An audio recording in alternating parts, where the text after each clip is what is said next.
बाल्यावस्था में ही जब ये जर्नी शुरू हुई आध्यात्मिक की तरफ, जी।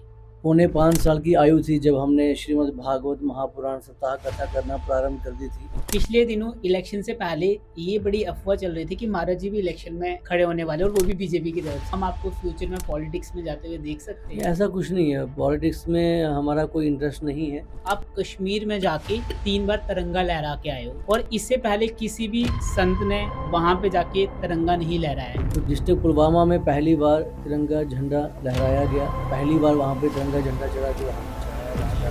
पाकिस्तान की धमकी आना शुरू हो गई आतंकवादियों की। कब आपकी गाड़ी में बम ब्लास्ट हो गया वो पता भी नहीं लगा। भगवान किसी शरीर के अंदर नहीं आते। गऊ तस्करी हो रही है, कोई हमारी माँ को उठा कर ले जाए तो हम देखते रहें, तो हम इतने नालायक बच्चे भी नहीं। आप लोग हमें मारोगे भी, हम लोग सहेंगे, तो भूल जाओ।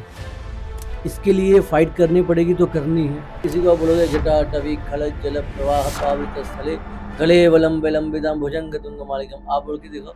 नहीं, मैं भी नहीं बोल पाऊंगा, ये तो डिफिकल्ट है। आप उन्होंने अपने अपने राजवाड़े दे दिए देश के लिए कि ले लो, देश चलाने के लिए ज़मीनें दे दी। ऐसे हमारे राजपूत राजा हुए हैं और हमें गर्व है अपने राजपूत राजाओं पे। आगे से गौ तस्कर जो हैं, गौ तस्करी के लिए आओगे ना तो कफन बांध के आना, क्योंकि हम लोग बैठे हैं जम्मू में ना इसी का संज्ञान लेकर के, और इस पे पूरी नीतियां बन चुकी हैं। अब आओगे तो ध्यान से आना। जय श्री राम, जय हिंद। आप सब लोगों का बहुत बहुत स्वागत है हमारे इस पॉडकास्ट चैनल के ऊपर जिसका नाम है रॉ हिट टॉक्स। इस पॉडकास्ट में आज जो हमारे गेस्ट हैं उनका नाम है साहिल जी महाराज जी। इस पॉडकास्ट में हम बात करने वाले हैं सनातन धर्म, श्रीमद् भागवत गीता और श्रीमद् भागवत महापुराण। इसके साथ साथ हम जानेंगे साहिल जी महाराज जी ने और क्या क्या करा हुआ अपनी लाइफ में। सो आप एंजॉय कर सकते हो इस पॉडकास्ट को। जय श्री राम महाराज जी, आपका बहुत बहुत स्वागत है हमारे इस पॉडकास्ट चैनल पे। हम बड़ी देर से आपका इंतज़ार कर रहे थे, कहीं ना कहीं आप बहुत बिजी रहते हो और फाइनली आपने हमें टाइम दिया। आज हमें कहीं ना कहीं ये जानने को मिलेगा कि इस पॉडकास्ट में, यानी कि जो एक इंसान की जर्नी है, एक जो संत लोग होते हैं वो किस तरीके से अपनी दिनचर्या की शुरुआत करते हैं और उसमें वो क्या किन किन चीज़ों का पालन करते हैं, हम उसी के बारे में बात करेंगे। लेकिन उससे पहले मैं ये जानना चाहता हूँ कि आप थोड़ा अपने बारे में बताएं। जब बचपन में आप थे उस टाइम से लेकर और आज तक आपको कैसे फील हुआ कि आप इस मार्ग पे चलने वाले हो, मतलब कब ये पहली चीज़ हुई आपके अंदर? जय श्री राम हिंदुस्तान। सबसे पहले तो आपका बहुत बहुत धन्यवाद कि आपने हमें निमंत्रण दिया। Thank you. और देखिए, हमें ऐसा लगता है कि हर माँ बाप की इच्छा होती है कि उनके बच्चे जो हैं, उनकी संतान वो ऑफिसर बने, डॉक्टर इंजीनियर बने, और करोड़ों में कोई एक होता होगा जो ये चाहते होंगे कि हमारा बच्चा संत बने। हाँ जी। नहीं तो ज़्यादातर माँ बाप चाहते नहीं हैं। जी। हमारी बाल्यावस्था में ही जब ये जर्नी शुरू हुई आध्यात्मिक की तरफ, जी। पौने 5 साल की आयु थी जब हमने श्रीमद् भागवत महापुराण सप्ताह कथा करना प्रारंभ कर दी थी। अच्छा। और हमें लगता है कि आज हम देखते भी हैं कि पौने 5 साल का बच्चा, उनको अच्छे से स्कूल में बैठना भी नहीं आता है कि, बिल्कुल बिल्कुल। है ना। और इसमें ऐसा नहीं कि हमारे माता पिता श्री ने हमें ये सब चीज़ें सिखाई, जी। जहाँ हमने कहीं भागवत के बारे में अध्ययन किया हो, ऐसा कुछ नहीं था। जी। और हमारा परिवार जो है वो इस लाइन में नहीं था, सब सेना से थे, इंडियन आर्मी में थे फादर भी। और हमारा जब इस तरफ रुझान हुआ तो हम हनुमान जी के उपासक हैं, उनकी आराधना करते हैं, उन्हें ही अपना सदगुरु मानते हैं, अपना इष्ट देव भी उन्हीं को मानते हैं। अच्छा। और अक्सर स्कूल में ऐसा होता था कि स्कूल जा रहे हैं, वहाँ से हम निकल के मंदिर में चले जाया करते थे। जैसे अच्छा। बच्चे बंक मार के जाते हैं, हाँ जी। कहीं दुकान पे जाएंगे कुछ खाने के लिए जी। या घूमने निकल जाएंगे, हम वहाँ से स्कूल से बंक मार के निकल जाते थे मंदिर में, थोड़ा वक्त वहाँ पर गुजारते थे, हनुमान जी की मूर्ति के सामने बैठे रहते थे, उन्हें देखते रहते थे। जी। जब घर वालों को पता चलना शुरू हुआ कि ऐसा करते तो हमें मार भी काफ़ी पड़ी, क्योंकि अच्छा। वो कहते थे कि हम लोग क्षत्रिय हैं, क्षत्रियों को ये सब शोभा नहीं देता।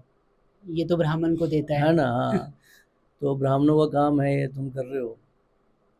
तो तब हमारा कुछ देर के बाद ये उत्तर निकलना शुरू हो गया कि भगवान तो सबके हैं, जी किसी एक जाति या प्रजाति के नहीं, वो सबके हैं। जी और ऐसा हमारे सनातन धर्म में भी है। सनातन धर्म ने हर एक धर्म को अपनाया है। यदि कोई उनकी शरण में आया है तो उन्हें गले से लगाया है। जी तो यहीं से हमारा सफ़र शुरू हुआ। और पौने 5 साल की उम्र में हमने भागवत सप्ताह कथा करना प्रारंभ कर दी थी, जी जो अभी तक उसका सफ़र जारी है। और हम श्रीमद् भागवत महापुराण सप्ताह कथा करते हैं। जी अभी तो माँ बाप का बहुत सहयोग है हमारे साथ, जी और आप जैसे राष्ट्र भक्तों का भी सहयोग है। जी और हमें सहयोग उन्हीं का चाहिए जो राष्ट्र की सेवा करता है और सनातन की सेवा करता है। जी जो राष्ट्र और सनातन के खिलाफ है, जी उनसे हमें कुछ भी लेना देना नहीं है। ये हम क्लियर शब्दों में कह देना चाहते हैं और कहते भी हैं जी कि जो राष्ट्र के खिलाफ है उससे हमारा कुछ भी लेना देना नहीं है। जी और संत बनना, उसका अर्थ ये नहीं कि आप मंदिरों में बैठ के घंटियां बजाते रहोगे, नहीं। हमारा इतिहास गवाह रहा है, जब जब अवध आई है हमारे देश पर, तो हमारे ऋषि मुनियों ने तब भागीदारी अच्छे से निभाई है और उस अवधा का सल्यूशन भी निकाला है। जी तो ये हमारी और जर्नी जो है हमारी बहुत बढ़िया। हमें इतना आनंद महसूस होता है जी कि हम सुबह उठते हैं जी और पूजा पाठ करते हैं, जी भगवान का नाम लेते हैं। और प्रयास ये रहता है कि सबसे पहले दर्शन जो है अपने माता पिता के श्री चरणों के किए जाएं, उसके भगवान जी के दर्शन किए जाएं, फिर जी अन्य लोगों को देखा जाए जो भी कोई मिलने आता है। जी तो ये एक आनंद सा अनुभूत होता है। जी महाराज जी, जैसे आपने बताया कि आपको 5 साल की उम्र के अराउंड मतलब आपको अंदाज़ा हुआ कि आपको इस भक्ति मार्ग पे जाना है। तो मैं ये जानना चाहता हूँ कि जब सबसे पहली बार आपको कुछ ऐसा क्या फ़ील हुआ कि आप इस लाइन में आ गए, आप अब मंदिर जाने लग गए? वो कौन-सा ऐसा मतलब कौन-सी एज थी? क्योंकि मैंने ऐसे कहीं सुना है कि आप 3 साल 4 साल की उम्र में ट्रैक्टर चलाया करते थे। कुछ ऐसी स्टोरी थोड़ा वो मेरे को बताओगे आप? जी बिल्कुल, हमने गाड़ी चलाना तो बहुत ही कम आयु में शुरू कर दी। मतलब यही 5 साल की उम्र में ही हमने गाड़ी अच्छा, चलाना शुरू कर दी जबकि थी। 5 साल के बच्चे के तो एक्सीलेटर और ब्रेक पे पैर भी नहीं पाँव पहुँचते। भी नहीं पहुँचते हैं। और उस वक्त कुछ मीडिया वाले देखने आए कि अगर इनके पाँव पहुँच रहे हैं किसी तरह से तो फिर देख कैसे रहे हैं। जी अगर देख रहे हैं सामने तो पाँव कैसे पहुँच रहे हैं, छोटे से थे हम। जी तो उन्होंने गाड़ी के अंदर भी कैमरा फिट किया, ऊपर भी बाहर भी कैमरा लेके खड़े हो गए। सब हैरान। लेकिन हम तब ट्रैक्टर और गाड़ी किया, उस वक्त हमने ट्रक भी चलाया, बस भी चला के एक बार जम्मू से, तब रास्ता भी छोटा होता था। हाँ संगत को बिठाया, संगत को गाड़ी में बस चला के कटरा में ले गए हम। तो ये कोई हमें लगता है हनुमान जी की कृपा थी, है ना। जो भगवान पर विश्वास करते हैं उनके लिए बहुत बड़ी बात है। जो विश्वास नहीं करते हैं वो चाहे कुछ भी कहें। जी हमें भगवान जी पर विश्वास है, अपने हनुमान जी पर। जी इसलिए तो हम कहते हैं कि हम अगर आज आपके सामने भी बैठे हैं जी उन्हीं की कृपा से, जी है ना। अगर आज हम अपने घरों में बैठ के चल रहे हैं, फिर रहे हैं, घूम रहे हैं, खा रहे हैं, पी रहे हैं, तो हनुमान जी की ही इच्छा से, क्योंकि प्रभु की कृपा के बिना तो एक पत्ता भी नहीं हिलता है। जी, ये हमारा सौभाग्य है कि आपका पॉडकास्ट करने का मौका मिला हमें। सो महाराज जी, जैसे बचपन में बच्चे स्कूल जाते हैं, तो आप थोड़ा अपनी स्कूल की जर्नी बताओ कि स्कूल में लाइक आपके साथ क्या होता है जब आप पढ़ाई करते, तो आप पढ़ाई में कैसे थे स्कूल में? शिकायत वगैरह आती थी मतलब कहीं न कहीं स्कूल से घर पे? पढ़ाई में तो हम सच बताएं तो हम नालायक थे, है ना। अच्छा। और हम ये नहीं बोलेंगे हम बहुत ज़्यादा होशियार थे। और हम रेडिएंट हाई स्कूल जोड़ियाँ से पढ़े हैं। अच्छा। और जब तक वहाँ पढ़े, स्कूल परेड के कमांडर हम थे, अच्छा। स्क्वाड के कमांडर हम थे, जी है ना। इन सब एक्टिविटीज़ में हम आगे थे। जी पढ़ाई में हम ढीले यहाँ थे कि पूरे साल मार पड़ती थी, जी लेकिन जब एग्ज़ाम आते थे जी तो तब हम अव्वल नंबर पे आते अव्वल थे। नंबर पे, मतलब कि अच्छे मार्क्स से पास हो जाया करते थे। जी क्योंकि ये नहीं कि हम 12-12 घंटे बैठ के पढ़ेंगे तो माइंड में बैठेगा। जी और हमारा ये था कि अगर एक बार नज़र मार ली क्वेश्चन आंसर को तो वो याद हो जाते थे हमें। अच्छा। हाँ। और एक और बात हम शेयर करना जी चाहेंगे। जी जब हमारे मैथ्स के एग्ज़ाम थे 8th क्लास के, जी तो मैथ में हम ना बहुत ज़्यादा वीक थे, जी। बहुत ज़्यादा। अच्छा यहाँ तक वीक थे कि प्लस माइनस के सवाल भी सॉल्व करना हमारे लिए मुश्किल हो जाता था। जी हमने कहा ये तो अजीब दुविधा आ गई है, और हमारा रोल नंबर था 1। हाँ, बैठना भी आगे है। बैठना भी सबसे आगे है।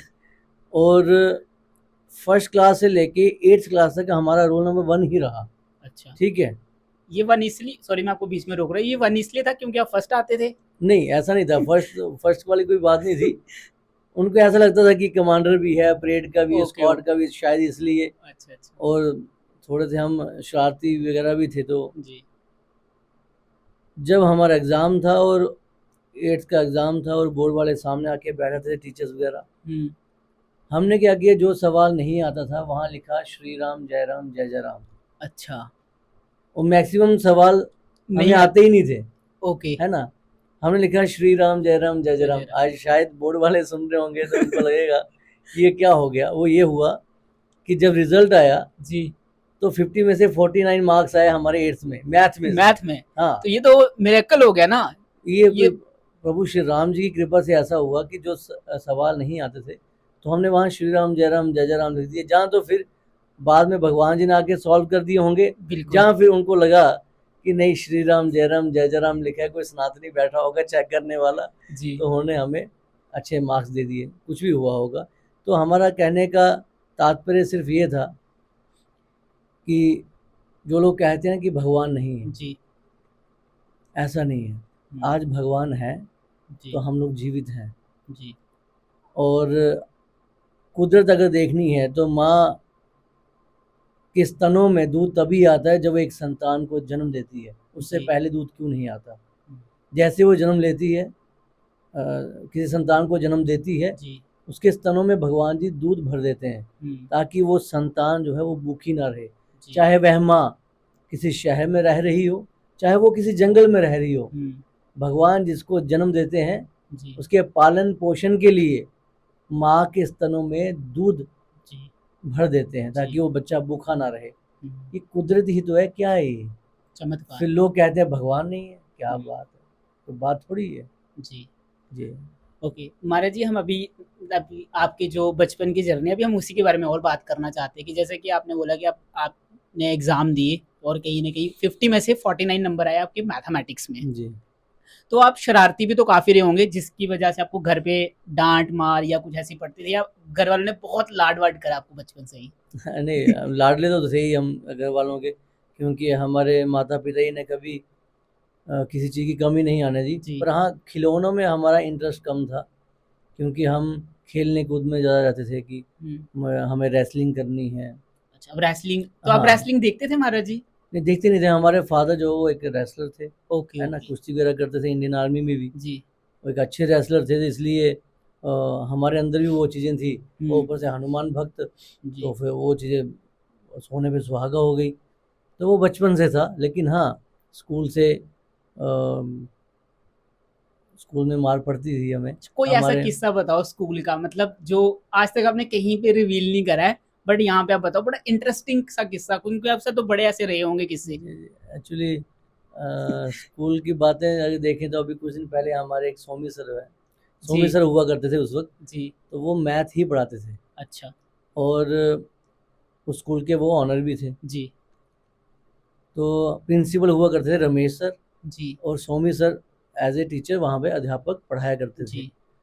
उनसे सारा स्कूल डरता था, अच्छा। क्योंकि वो मारते बहुत थे। जी। तो जिस दिन वो एक दिन क्लास लेने आ गए पढ़ाने के लिए, हाँ जी। तो उनकी नज़र में था कि ये स्क्वाड का भी कमांडर होता है, परेड का भी कमांडर, वहाँ पे मुलाकात होती थी जी अक्सर। और हमारी एक आदत और भी रही है कि जब हम स्कूल में जाते थे जी। और अपने टीचर्स के चरण स्पर्श करते थे। अच्छा। हाँ जी। तो उस दिन वो पढ़ाने के लिए आए क्लास में। उन्होंने एक सवाल लिखा ब्लैक बोर्ड पे, वो कहा कि साहिल आप बेटा और सॉल्व जी। करो इसे। हमने बताया मैथ्स में हम बहुत ज़्यादा वीक थे, आपने जय श्री राम है लिख ना। लिया वहाँ पे? नहीं, जय श्री राम तो नहीं लिखा, पर हम चौक तो पकड़ लिया, वो जी हाथ कांपना शुरू हो गए, जी। क्योंकि सोमी सर मारते बहुत थे। अच्छा। और उस दिन पहली बार हमें सोमी सर से मार पड़ी बहुत ज़्यादा। ओह। बहुत ज़्यादा, मतलब उनका एक शब्द था जो आज भी हमें याद है। जी। वो कहते हैं, मैं खलड़ी उधेड़ दूंगा, अगर अच्छा। आप लोग पढ़ोगे नहीं तो खलड़ी उधेड़ दूंगा। हम्म। तो इस तरह की उनकी वो जो बातें थी, आज भी हमारे दिल और जहन में बसी हुई हैं। जी।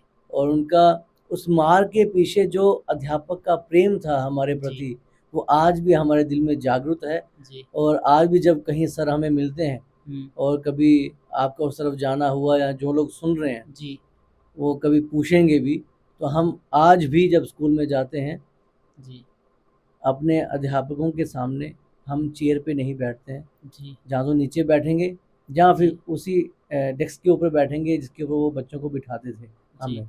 हम कभी भी उनके सामने ऊपर नहीं बैठे हैं, मर्यादा का कभी हमने उल्लंघन नहीं जी। किया, क्योंकि वो बचपन से हमारे गुरु रहे हैं जी। और जब तक हम जीवित हैं तब तक हमारे गुरु ही रहेंगे। जी। जी, जी। महाराज जी, ये सुन के मतलब मेरे को भी बहुत ज़्यादा पॉजिटिव फील हो रहा है कि आप अपने टीचर्स के सामने चेयर पे भी नहीं बैठते थे, और आज की जनरेशन देखो अपने पेरेंट्स के सामने तो बैठते हैं, लेकिन टीचर के सामने बैठते, और आज के एरा में जो स्कूल का कल्चर है वहाँ पे तो चेयर्स पे ही बिठाया जा रहा है। तो आपको क्या लगता है कि ये सही है, या क्या विचार है आपका इसके ऊपर? देखिए, हम तो ये कहेंगे कि हमारा जो कल्चर है जी। हमें उसे नहीं छोड़ना चाहिए। जी। कुछ भी हो जाए, हमारी जो मर्यादा, चाहे वो माता-पिता के प्रति हो, हम्म। भाई-बहन के प्रति हो, हम्म। अपने अध्यापक के प्रति हो, वो हमेशा कायम रहनी चाहिए। मर्यादा पुरुषोत्तम तो कोई नहीं बन सकता, हम्म। लेकिन हम उनके कहे हुए रास्तों पर चलने का प्रयास कर सकते हैं जी। और हमें करना भी चाहिए। आज हम देखते हैं कि अ, शिक्षक जो है वो अध्यापक के साथ हाथ मिला रहे हैं, जी। है ना? और सेल्फी ले रहे हैं। इस तरह से बातें करते हैं कि हम क्या बताएँ, हमें मान-सम्मान करना चाहिए और अपना हमारा जो कल्चर है, जैसे जी। हम लोग डोगरा हैं, जी। तो डोगरा कल्चर नहीं छोड़ना चाहिए, जी। है ना? अस डोगरे हैं, आखने निशाना करना है। जी। कहते ना, ये बातें हैं, हमारे बुजुर्ग बिल्कुल। कहते थे। तो हमें गर्व है कि हम डोगरे हैं। हम कहीं बाहर भी जाते हैं, हम अपनी डोगरी भाषा का इस्तेमाल करते हैं, चाहे समझ में ना आए, हम्म। बाद में हिंदी में एक्सप्लेन करने का प्रयास करेंगे, लेकिन जी। डोगरी बोलते हैं, जी। है ना? और ये चीज़ होनी भी चाहिए, हमें अपने कल्चर को प्रमोट करना चाहिए। अभी ये चीज़ें हो भी रही हैं। जी। काफ़ी सारे बच्चे जो हैं, आज आप यूट्यूबर भी देखिए, और जहाँ फिर कुछ सिंगर्स भी हमारे हैं, बहनें भी हैं, भाई भी हैं, जो जी। डोगरा कल्चर को प्रमोट कर रहे हैं। हम्म। जो नहीं करते हैं उन्हें करना चाहिए। जी। हाँ, एक और नई चीज़ है कि जिसको इंग्लिश बोलना नहीं आती जी, और वो अपने आप में शाय फील करता है जी, हम्म। और जिसको इंग्लिश बोलना आती है वो अपने आप को इंटेलिजेंट मानता है। बेसिकली में जो लोग इंग्लिश बोलते हैं ना, जी। वो इंटेलिजेंट नहीं है। हम्म। बुरा ना माने कोई, नहीं नहीं, बिल्कुल नहीं। हमारी नज़र में वो नालायक आदमी है, जी। क्योंकि जो अपने राष्ट्रभाषा को प्रमोट नहीं कर सकता, हम्म। है ना? अपनी भाषा को तहज़्ज़ुब नहीं दे सकता, वो अंग्रेज़ों की भाषा को वो कर रहा है, खा पी रहे हैं हिंदुस्तान का, भारत का, प्रमोट कर रहे हैं अंग्रेज़ों की भाषाओं को। तो हमें नहीं लगता ये चीज़ें कहीं किसी हद तक सही हैं। हाँ, आपको भाषा हर एक आनी चाहिए, इंग्लिश भी आनी चाहिए, हिंदी भी आनी चाहिए, तमिल भी आनी चाहिए, महाराष्ट्र में मराठी भी आनी चाहिए, गुजराती भी आनी चाहिए, अच्छी बात है। जी। लेकिन अपनी राष्ट्रभाषा बोलने वाले व्यक्ति को नीचा दिखाना, वो व्यक्ति कभी भी ना ही समझदार हो सकता है, ना ही इंटेलिजेंट हो सकता है। सीधी-सी बात है। ये आपने बहुत अच्छी बात बोली। ऑल्दो जो हमारी इंग्लिश लैंग्वेज है वो ग्लोबल है, वो सीखनी चाहिए, लेकिन अपनी मातृभाषा नहीं भूलनी नहीं चाहिए। बोलनी हमें चाहिए। उसको रोज़मर्रा की ज़िंदगी में इम्प्लीमेंट ज़रूर करना चाहिए। जी। बहुत अच्छी बात बोली। मेरे को लगता है ये सब चीज़ें ना यूथ को करनी चाहिए, क्यों नहीं? क्योंकि जैसे कि मैं भी जम्मू कश्मीर से हूँ, मेरे को उतनी डोगरी नहीं आती, बट जब मैं वैसी जगह पे जाता हूँ, मैं कोशिश करता हूँ बोलने की, सो दैट सामने वाला समझ जाए, कि उससे क्या होता है, एक अच्छी बॉन्डिंग बन जाती है, एक अच्छा रिलेशन बन जाता है। ठीक है। महाराज जी, जैसे कि आप कथावाचक हैं, आप कथा करते हैं, आप श्रीमद् भागवत और श्रीमद् भागवत महापुराण जी की कथा करते हैं, तो आप दोनों में डिफरेंस बताएं कि दोनों में क्या फ़र्क है? देखिए, डिफरेंस तो कुछ भी नहीं है। जी।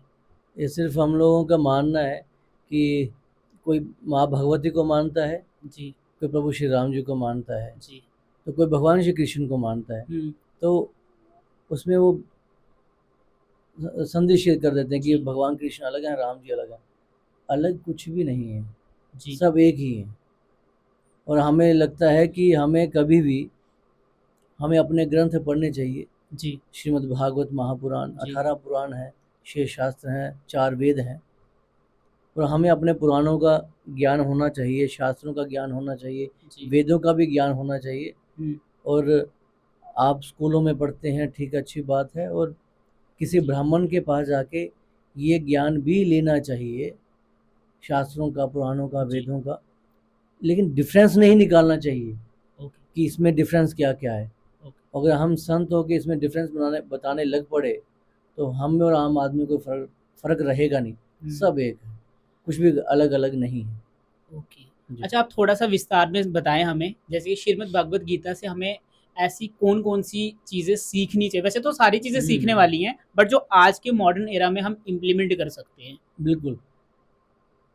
देखिए, एक समय की बात है जब भगवान श्री कृष्ण से अर्जुन जी पूछते हैं कि हे कृष्ण, जब आप अपने भक्तों पर अपनी कृपा करते हैं जी तो उसके लक्षण क्या होते हैं।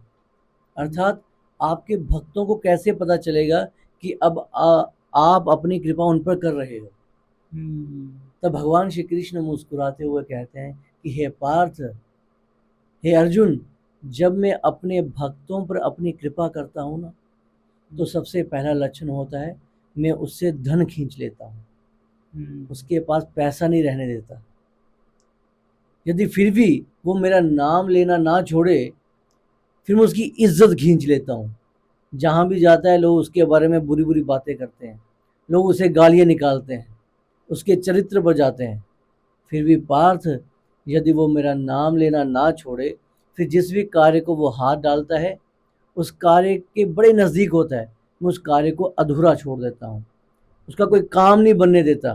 फिर भी पार्थ, यदि वो मेरा नाम लेना ना छोड़े, फिर उसे मैं अपने सीने से लगाता हूँ, फिर मैं उसे अपने गले से लगाता हूँ। ये भगवान श्री कृष्ण गीता में कह रहे हैं। जी और जब एक भक्त पर इतने सारे कष्ट आना शुरू हो जाए, पैसा पास में नहीं रहा, इज्जत पास में नहीं रही, लोग तरह तरह की बातें कर रहे हैं, कोई काम बनने वाला है काम बन नहीं रहा, ना नौकरी लग रही है, ना कोई काम हो रहा है, पैसा नहीं आ रहा है, वो कहता है कि जो भगवान का नाम नहीं लेता वो अच्छा है, उसे सब सुख मिले हुए।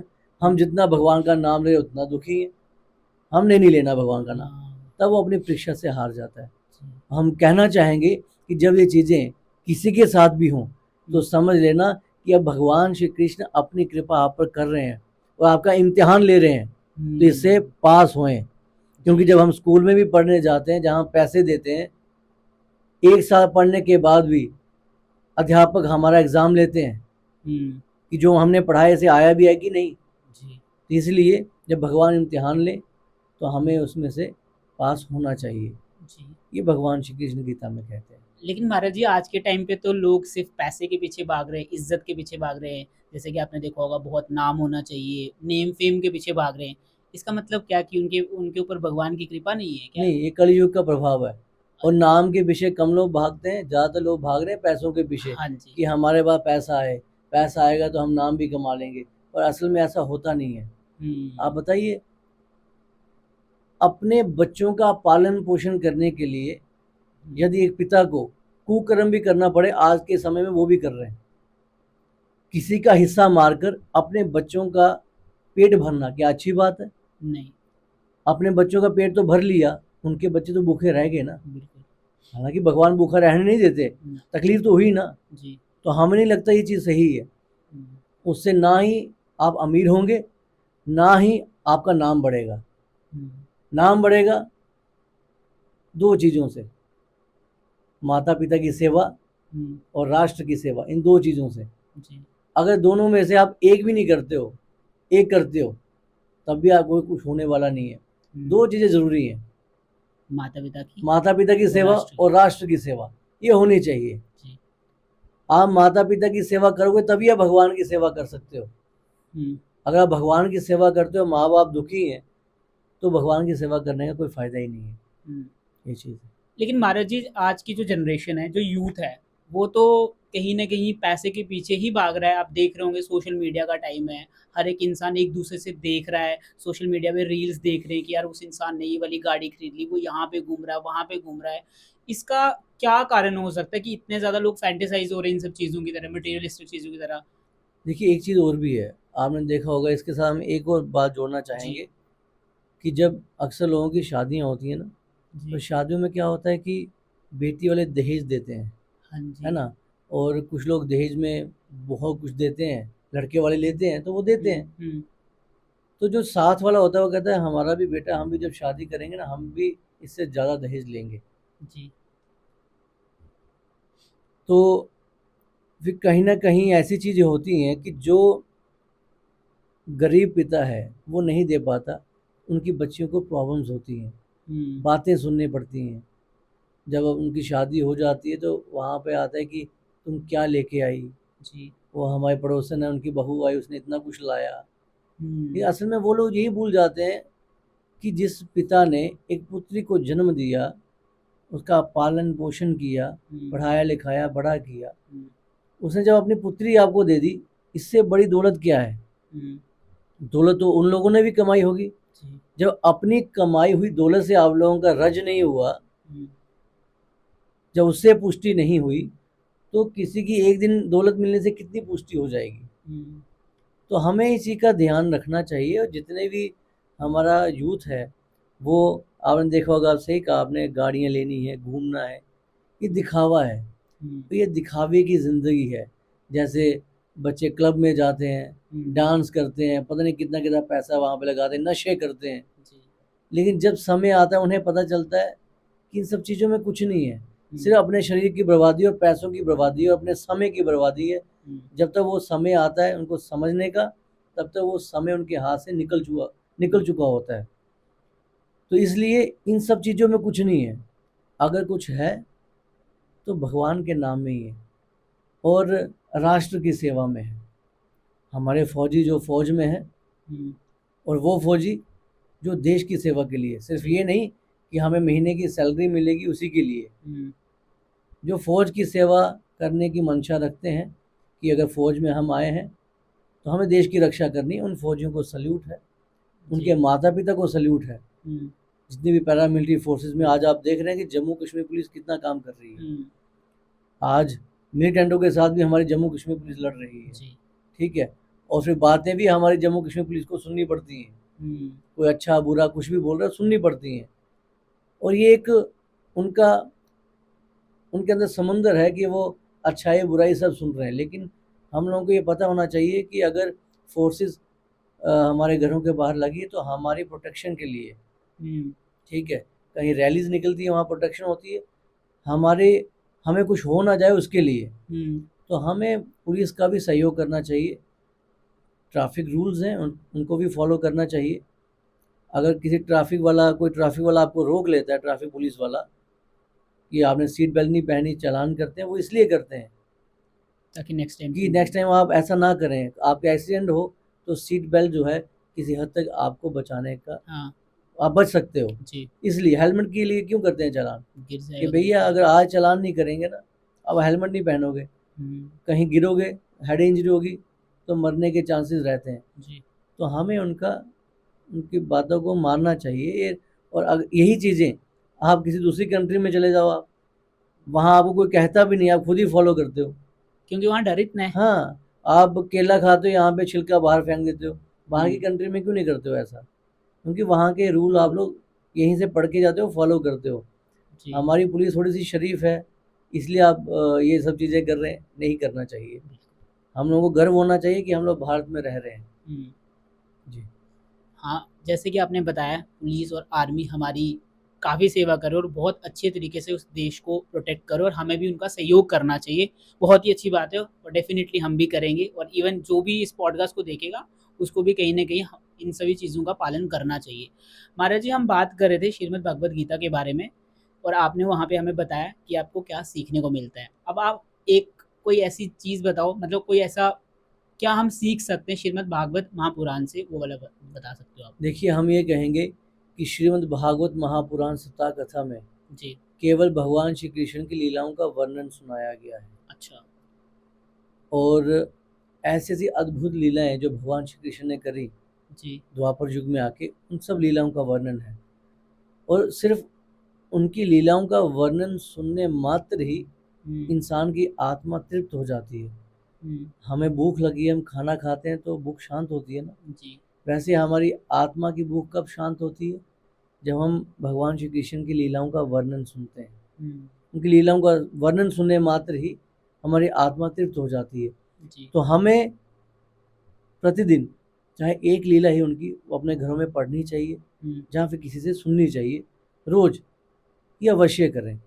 क्योंकि ये भी उसमें लिखा गया है कि चाहे कोई कितना भी बड़ा पापी क्यों ना हो, यदि वो श्रीमद् भागवत महापुराण सता कथा सुनता है, उसके सारे मानसिक दुख दूर हो जाते हैं और वह परम धाम को प्राप्त करता है। ये भागवत जी में लिखा गया है। तो हमें भागवत जी की कथा सुननी चाहिए।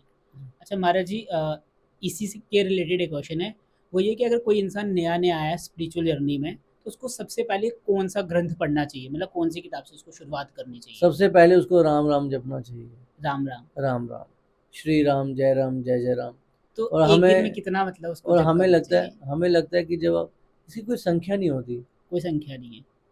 जब आप किसी से प्यार करते हैं तो उसकी कोई सीमा होती है? ना ना, बिल्कुल कोई सीमा नहीं है। जब प्यार की कोई सीमा नहीं, तो भगवान का नाम लेना उसकी सीमा क्यों कि कितना करना है? ठीक। कोई क्वांटिटी नहीं। ओके। जितना आपसे हो पाता है, बैठे चलते फिरते। जी। तो अब सबसे पहले हमें राम जय श्री राम लिखना है, श्री राम जय राम इसका ठीक। जाप करना है। ओके। ये महामंत्र है जी। जो स्वयं हनुमान जी श्री ने राम जपा और राम नाम को सिद्ध किया। जी। इसका कीर्तन करना चाहिए। ठीक। और उसके बाद दूसरा स्टेप? उसके बाद अगला स्टेप क्या होगा, फिर उससे अगला स्टेप क्या होगा, वो अपने आप आपको पता चलता जाएगा। अच्छा, जब हम ये जब मंत्र आप जब पूरा जब कर आप लेंगे, सच्ची श्रद्धा से इसको जपेंगे ना, तो भगवान जी रास्ता दिखाते जाएंगे। जी। अभी भी रास्ता वही दिखा रहे हैं। जी। जब हम लोग टूट जाते हैं तो हमें लगता है हम बड़ी मुश्किल से चल रहे हैं। जब हम लोग टूट जाते हैं ना, तो हम लोगों की इतनी औकात नहीं है कि हम लोग अपने पाँव पे खड़े भी हो पाए। तब जो चल रहे होते हैं ना, भगवान ने हमें गोद में उठाया होता है और वो चल रहे होते हैं लेकर के। हमें लगता है हम चल रहे हैं। भगवान ऐसे ही हैं, करते वही हैं, नाम हमारा करते हैं, अपना नाम करके भी राजी नहीं है। जी महाराज जी, जैसे कि ना आज के एरा में हम रील्स वगैरह देखते हैं और वहाँ पे ना एस्ट्रोलॉजर बहुत तरह तरह की बातें करते हैं। कोई बोलता है ये वाला उपाय कर लो, कोई बोलता है ये कर लो, कोई बोलता है वो कर लो, मतलब अलग अलग उपाय बताते हैं। ठीक है। और कुछ एस्ट्रोलॉजर ये बोलते हैं कि यार ये वाला जप कर लो, या ये वाली पूजा करवा लो, या वो मतलब अलग अलग मंत्रों का जप करने के लिए बोलते हैं। आपका क्या विचार है, मतलब क्या ये सही है या? अब आप पढ़े लिखे हो जी। आप तो मंत्र का जाप कर लोगे जी। और जो पढ़ा लिखा नहीं है वो कैसे करेगा? वो तो फिर मंत्र का जाप नहीं कर सकता ना। संस्कृत में होता है मंत्र। लेकिन आजकल हिंदी में भी आ रहे हैं कुछ ना मंत्र। भैया अब हमारी दादी माँ को आप बोलोगे हिंदी में पढ़ना, हो कैसे पढ़ेंगी? हाँ वो है, मतलब कि वो ज्यादा जो एज्ड है उनका। तो इसलिए हम किसी को गलत नहीं कह रहे जी। कहने का मतलब ये है, एज्ड नहीं, जो लोग पढ़े लिखे ही नहीं है वो तो हिंदी भी नहीं पढ़ पाएंगे ना। अब किसी को आप बोलोगे जटा टवी खल जल प्रवाह पावित स्थले गले वलम विलंबिदम भुजंग तुंग मालिकम, आप बोल के देखो। नहीं, मैं भी नहीं बोल पाऊंगा, ये तो डिफिकल्ट है। आप पढ़े लिखे हो तब भी नहीं बोल पाओगे, क्योंकि मैंने संस्कृत कुछ मंत्र ऐसे होते हैं वो बताते हैं, हमने सुने ही हो, उनकी बातें सुनी है। तो सबसे बढ़िया ये है कि श्री राम जय राम या फिर हरे कृष्ण कृष्ण कृष्ण हरे हरे, इसका कोई मुकाबला नहीं है। एक आम आदमी जो पढ़ा लिखा नहीं है वो भी पढ़ सकता है। ये भी नहीं आता राम राम राम राम बोलना तो आता है ना, कृष्ण कृष्ण कृष्ण बोलना तो आता ही है ना, सबको नाम तो ले ही सकते हैं। भगवान के नाम में इतनी शक्ति है कि उनका सिर्फ नाम लिखने से पत्थर तैर गए, इतने बड़े बड़े पत्थर तैर गए समंदर में। इससे बड़ी बात क्या है? काफ़ी है, भगवान का नाम लेना ही काफ़ी है। हाँ वो लोग भी बहुत अच्छे हैं, अच्छी चीज़ें बताते हैं। लेकिन कुछ एस्ट्रोलॉजर ऐसे अलग अलग रेमेडीज देते हैं, तो आपका क्या विचार है, हमें वो रेमेडीज करनी चाहिए? क्योंकि यूथ बहुत ज़्यादा, कोई बोलता है कि मेरा रिलेशन वो हो गया, ख़राब हो गया हुआ, टूट गया, ब्रेकअप हो गया, या मेरे को जॉब नहीं लग रही, अलग अलग, तो वो अलग अलग टोटके बताते हैं। नहीं, ये ब्रेकअप श्रेकअप वाली जो बातें हैं ये वही लोग बताएं तो अच्छी बात है। हम इसमें कोई टिप्पणी नहीं करना चाहेंगे। हम तो केवल ये कहेंगे कि हमें भगवान का नाम लेना चाहिए। ओके, ठीक है महाराज जी, ये हमने बात कर ली। अब इसके बारे में, जैसे कि आप हनुमान जी के भक्त हो, तो आप हनुमान जी के भक्त होने के नाते आप हमें ये बताओ कि हमें हनुमान चालीसा की शुरुआत कैसे करनी चाहिए, कब उसको पढ़ना चाहिए, कौन सा बेस्ट टाइम होता है उसको पढ़ने का, और उसको पढ़ने से हमें हमारी शरीर में क्या क्या बदलाव आते हैं। देखिए, सबसे पहले तो हनुमान जी की पूजा करनी चाहिए, और जी ब्रह्म मुहूर्त में ही लोग ज़्यादातर भगवान जी का नाम लेते हैं, हनुमान जी जी की पूजा का जो है। और प्रयास करना चाहिए कि हम लोग 4 बजे उठ के हनुमान जी की पूजा करें, जी और हनुमान चालीसा का पाठ करें जी प्रतिदिन। जी। कम से कम 7 बार तो करना ही चाहिए। हम्म, उससे अधिक, जैसे लास्ट में लाइन आती, जो शतबार पाठ कर कोई, हम्म, छूटे ही बंदी महासुख होई। शत हो गया 100 सौ बार। 100 बार।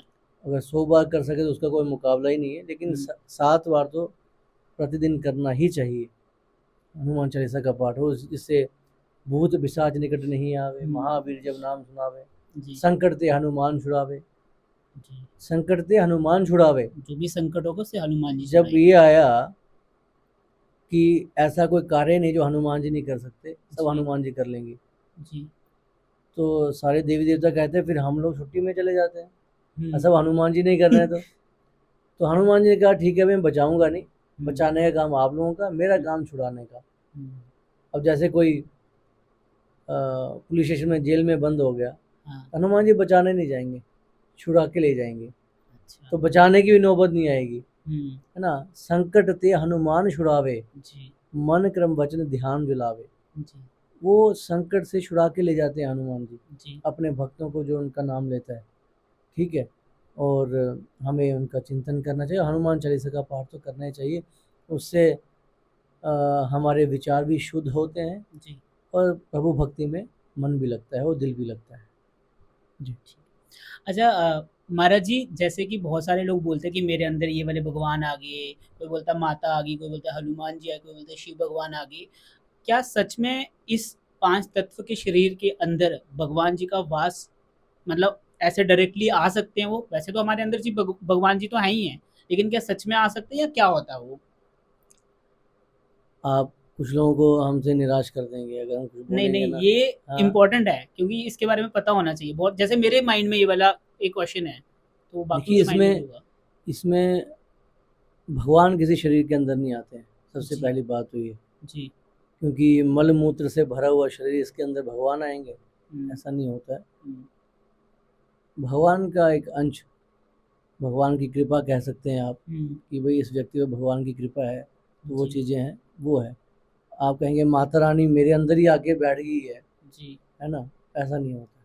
तो जो ये लोग बता रहे हैं तो वो फिर उसको हम क्या कंसिडर करें? नहीं, ठीक है, वो लोग भक्ति कर रहे हैं भगवान जी की, अच्छी बात है, अच्छी बात है। लेकिन हम यही कहना चाहेंगे कि माता रानी किसी के अंदर आके नहीं बैठती है। माता को क्या क्या ज़रूरत है कि माँ उनको और भी भगवती, काम है। नहीं, माँ भगवती एक मल मूत्र से एक शरीर भरा हुआ है, बिल्कुल। उसके अंदर आके बैठेगी? हम्म, नहीं, ऐसा नहीं होता है।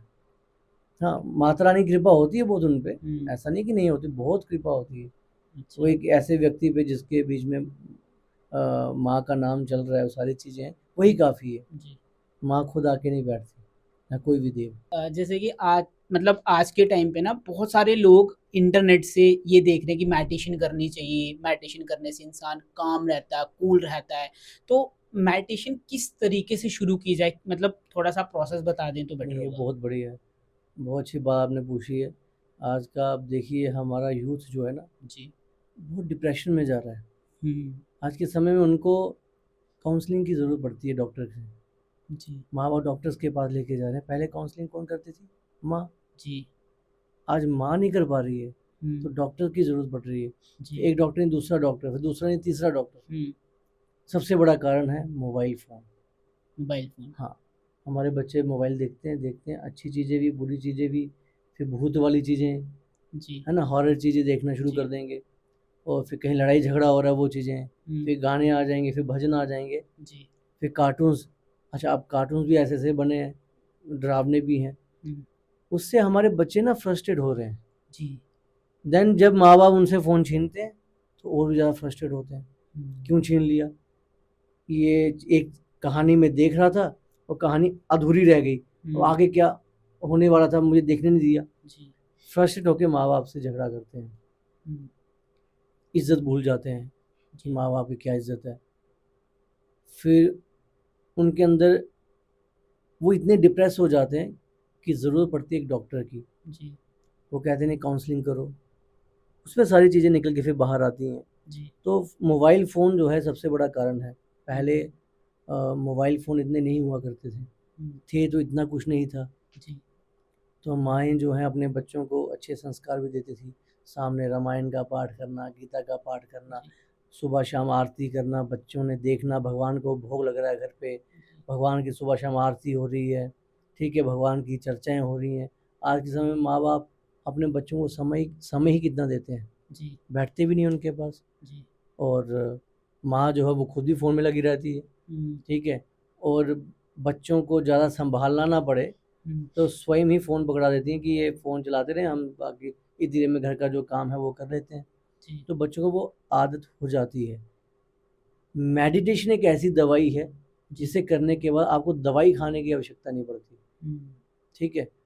आप सुबह ब्रह्म मुहूर्त में उठ के जी यदि गायत्री मंत्र से शुरू करते हैं, गायत्री मंत्र का उच्चारण करें, ठीक है, उसके बाद ओम की ध्वनि का उच्चारण करें, फिर जैसे हमारे स्वामी रामदेव जी बताते हैं, लोम विलोम प्राणायाम, ये सब चीज़ें, इसका प्रयोग करें। थोड़ा व्यायाम जो है आप कर सकते हैं अपनी बॉडी के हिसाब से, वो करें। जी हमें लगता है कि ये करने के बाद सारा दिन आप में फ्रेशनेस रहेगी, तंदुरुस्ती रहेगी, और जो डिप्रेशन आता है ना वो निकलेगा। लेकिन हमारा स्क्रीन टाइम जो है वो कम से कम होना चाहिए, क्योंकि हमें मोबाइल में कॉल सुननी भी है, व्हाट्सएप पे किसी को मैसेज भी भेजना है, उसका मैसेज पढ़ना भी है। ये जो स्क्रीन टाइम है ये कम से कम होना चाहिए। इसके अलावा हमें अपना दिमाग जो है वो लगाना चाहिए, क्योंकि जब हम स्क्रीन में रहते हैं तो फिर हम स्क्रीन में ही चले जाते हैं। इसका परिणाम आज देखने को भी मिल रहा है। आप पीजीआई चंडीगढ़ में चले जाएं, चाहे हमारे जम्मू में डॉक्टर्स हैं उनके पास चले जाएं, चाहे दिल्ली बॉम्बे कहीं भी चले जाएं, वहाँ आपको ज़्यादा केसेस दिखेंगे कि छोटे-छोटे बच्चे जिनको माता-पिता उनके काउंसलिंग के लिए डॉक्टर के पास लेके आए, कारण एक ही है, मोबाइल फ़ोन। तो माँ-बाप को भी ये चीज़ समझनी चाहिए। सुबह शाम आरती करें भगवान जी की, बच्चों को साथ में बिठाएं, वो बच्चा देख भी रहा होगा ना तब भी बहुत असर पड़ेगा। जी महाराज जी, जैसे आपने बोला कि गायत्री मंत्र का जप करना चाहिए, तो मेरे को ना इसमें ये चीज़ पूछनी कि गायत्री मंत्र हमें बोल के करना चाहिए या सांसों के सारे अंदर, क्योंकि इसके कहते हैं ना कि अलग-अलग वे होते हैं बोलने के, या तो तुम बोल के करो या तो अंदर श्वासों के साथ उसका जप देखिए, करो। अगर तो आप बोल के करते हो ओम भूर्भुवः स्वः तत्सवितुर्वरेण्यम भर्गो देवस्य धीमहि धियो यो नः प्रचोदयात्, ठीक है। लेकिन यदि आप आंखें अपने नेत्रों को बंद कर कर, मुंह को भी बंद कर कर अपनी सांसों के साथ, जैसे आप कह रहे हैं, मानसिक रूप से अगर आप भगवान के मंत्र का जाप करते हैं, उसका कोई मुकाबला नहीं है। व्याख्यान है हमारे शास्त्रों में। अगर आप मानसिक रूप से और अंदर एक वो ध्वनि चल रही है, इसकी आवाज़ तक बाहर नहीं जा रही, उसका कोई भी मुकाबला नहीं है।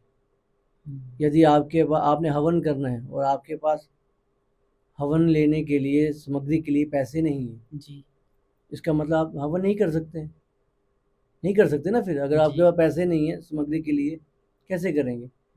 तब आंखें बंद करो, अपने नेत्रों को बंद कर कर महसूस करो कि भगवान जी सामने बैठे हैं। हवन आ गया, आपने मिक्स भी कर दी है, फल भी आ गए, फूल भी आ गए, अग्नि प्रज्वलित हो गई है और आपने हवन करना शुरू कर दिया। मंत्रों का अंदर उच्चारण चल रहा है, स्वाहा आ रहा है, आप हवन डाल रहे हैं उसमें।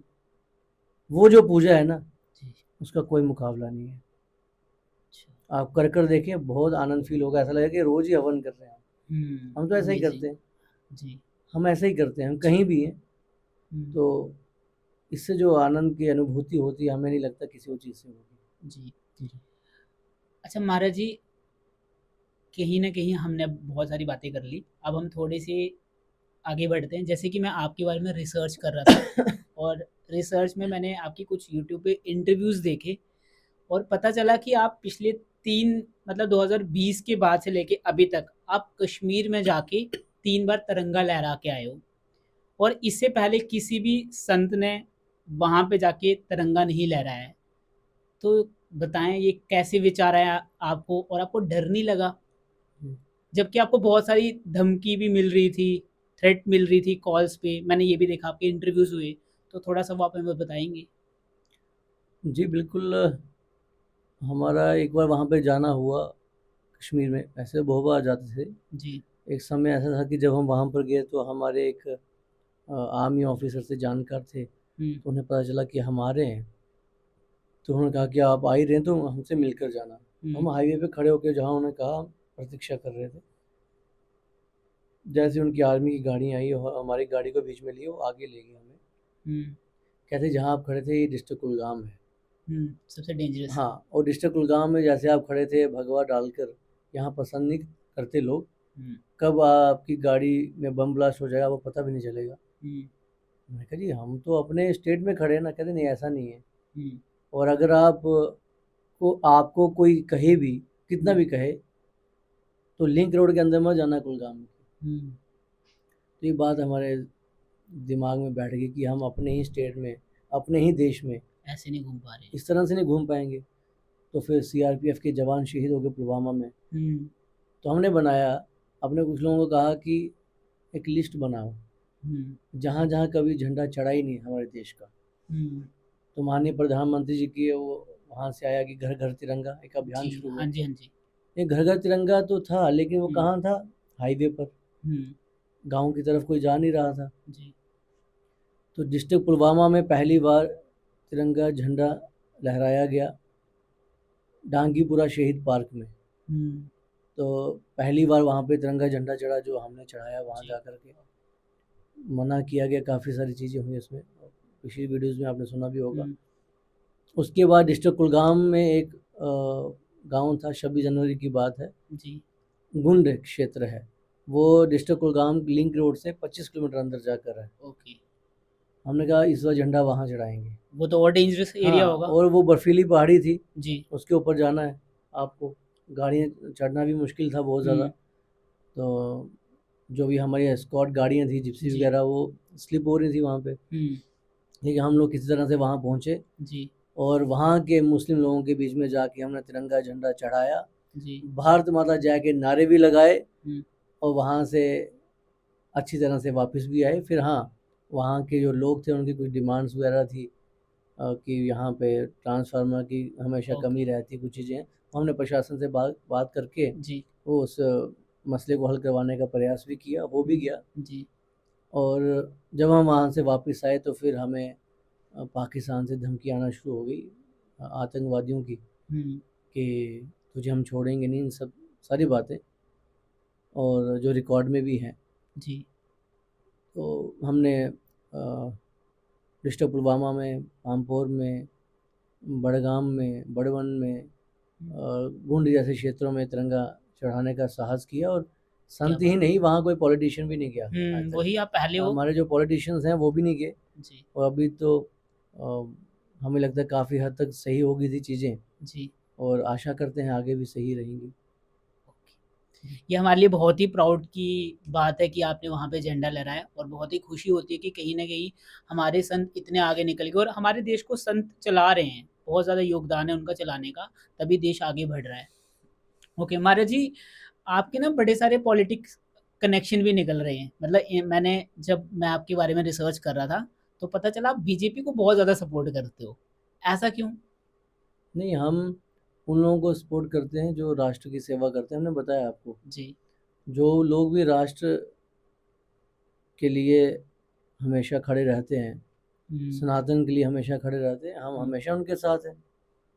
अगर कोई राष्ट्र की सेवा नहीं कर रहा है, सनातन की सेवा नहीं कर रहा है, वो चाहे किसी भी संगठन का हो, उससे हमें क्या लेना देना। हुँ, हमारा तो एक ही संगठन है, वो है सनातन, जी। है ना। हुँ, और जो राष्ट्र के लिए है, सनातन के लिए, हम उनके साथ हैं। हुँ, जितने भी लोग हैं, चाहे कुछ भी कहें, हम, हमारा अलग धर्म है जो भी है, लेकिन आए सारे सनातन से ही हैं। जी। सब सनातन से ही निकले हैं। यहीं पे सबसे मैं आपको पुराना रुकना धर्म चाहूँगा, सनातन ही है। सनातन है क्या है? इसके बारे में थोड़ा-सा एक्सप्लेन करो। देखिए, हम लोग कहते हैं हम हिंदू हैं, हिंदू हमारा धर्म है, हिंदू धर्म नहीं है। जी, ठीक है। हिंदू शब्द जो है, इसका अगर संधि छेद किया जाए जी। तो बनता है हिन जमा दू। दू का अर्थ है त्याग, हिन का अर्थ है हिंसा। हुँ, दोनों को मिलाकर बना हिंसा त्याग। जो हिंसा नहीं करता वो हिंदू है। हुँ, ठीक है, कुछ लोग जी। ये भी कहते हैं जो हिंद महासागर से इधर रहते हैं वो वो हिंदू हैं, हिंदू है। है ना? हाँ। लेकिन ये धर्म नहीं है, जी। हिंदू कोई भी हो सकता है फिर, जी।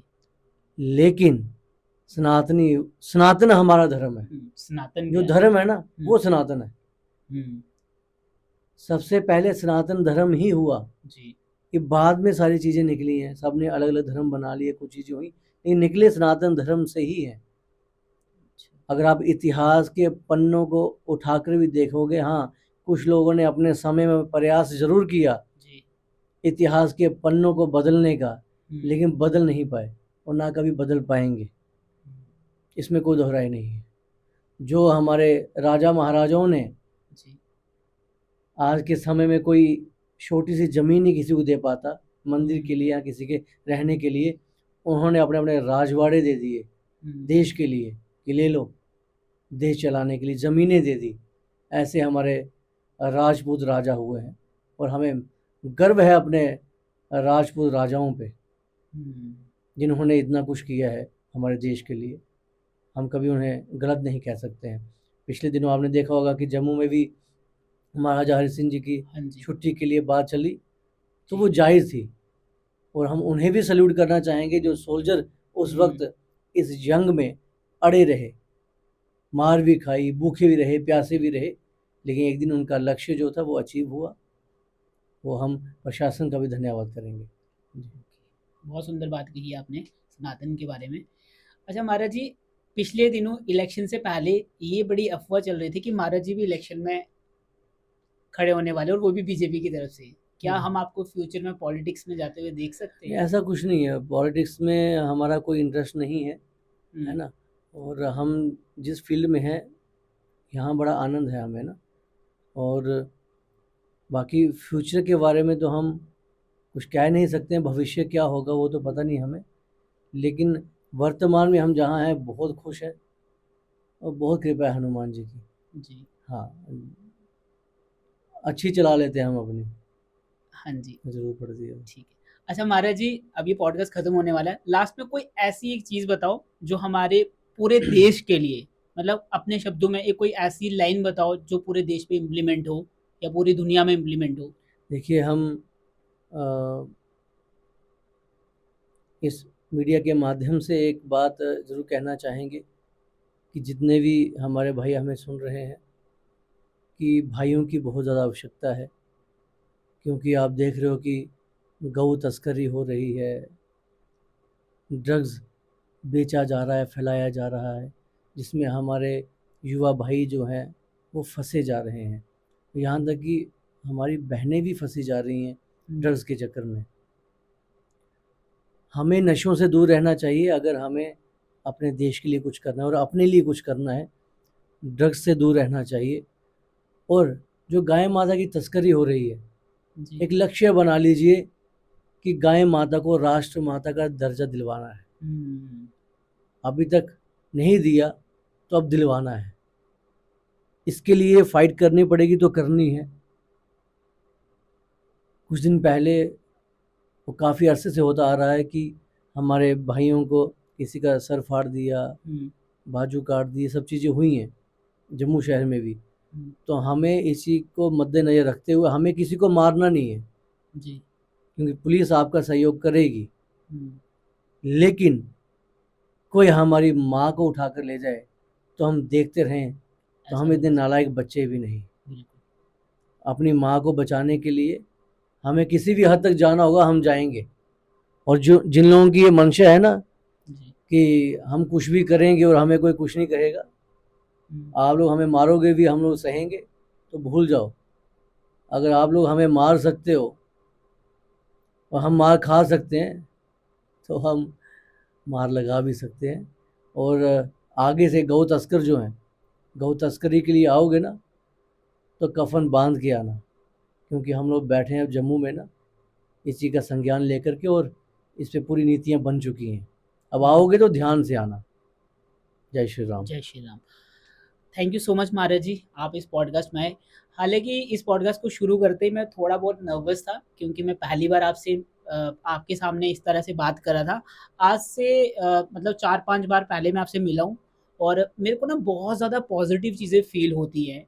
तो मतलब इस पॉजिटिविटी का क्या राज है? कहीं ना कहीं जब भी मैं आपसे मिलता हूँ उस टाइम पे मेरा माइंड बहुत रिलैक्स हो जाता है और मेरा मन करता है कि चलो यार किसी बहाने महाराज जी से मिल जी, लो। जी, जी, जी। हालांकि आपका टाइम नहीं होता और मिल भी नहीं पाते, और अभी भी इस पॉडकास्ट के पूरे जो रूम है, बहुत ज़्यादा आपने इसकी एनर्जी को पॉजिटिव कर दिया और हमें भी सबको बहुत पॉजिटिव कर धन्यवाद जी। दिया। तो इसके लिए आपका बहुत बहुत थैंक यू। अगर आप कुछ बताना चाहिए इस पॉजिटिविटी के बारे में तो कुछ नहीं, सिर्फ भगवान का नाम ही है। श्री राम, जय ओके, राम, जय जय ठीक है। राम जी। ओके, जय श्री राम। धन्यवाद, थैंक यू जय सो श्री मच राम। महाराज जी, आप धन्यवाद। आए। आज का पॉडकास्ट यहीं पे खत्म होता है और इस पॉडकास्ट में बहुत ही ज़्यादा मज़ा आया। जानते हो क्यों? क्योंकि इस पॉडकास्ट की जो एनर्जी थी वो बहुत ही अच्छी थी। क्योंकि आज हमें बहुत कुछ सीखने को मिला इस पॉडकास्ट में, जैसे कि हमें पता चला श्रीमद् भागवत गीता, श्रीमद् भागवत महापुराण और हनुमान चालीसा को पढ़ने से क्या फ़ायदा होता है। इसके साथ-साथ हमें और भी बहुत सारी चीज़ें सीखने को मिली। अगर आपको ये एपिसोड अच्छा लगा होगा तो प्लीज़ इसे लाइक, शेयर, सब्सक्राइब करना बिल्कुल नहीं भूलिएगा। Thank you.